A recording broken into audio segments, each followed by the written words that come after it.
যেভাবে জমা করছই, যে লেহজায় জমা করছই, এই লেহজায় আপনার এই লেহজায় যে কোরআনকে টাইম জমা করিয়া সমগ্র আপনার বিশ্বর মধ্যে পাঠিয়ে দিছই, ছড়াইয়া দিছই, এই মুসহফের নাম হইল মুসহফে উসমানী।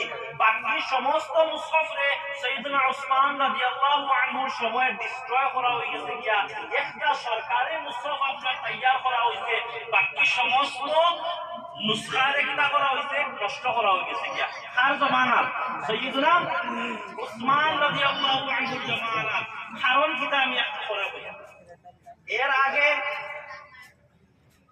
আল্লাহর হাবিব সাল্লাল্লাহু আলাইহি সাল্লামের জমানার সময়, আল্লাহর হাবিব সাল্লাল্লাহু আলাইহি ওয়াসাল্লামের জমানার সময় যখন জিবরাইল আলাইহিস সালাতু ওয়াস সালামের ওহী লইয়া আইতা, যখন ওহী লইয়া আইতা, যখন কুরআন লইয়া আইতা, তখন আল্লাহর হাবিব সাল্লাল্লাহু আলাইহি সাল্লাম এই কুরআন যে মানুষের সামনে পড়িয়া হুরাইতা রাখি, তখন মানুষে কিতা করতা, খেয়ে ইয়াদ করে লইতা, খেয়ে আপনার পাথরের মাঝে লেখতা, খেয়ে হাড্ডির মাঝে লেখিয়া রাখতা, খেয়ে লাকড়ির মাঝে লেখিয়া রাখতা, খেয়ে চামড়ার মাঝে লেখিয়া রাখতা।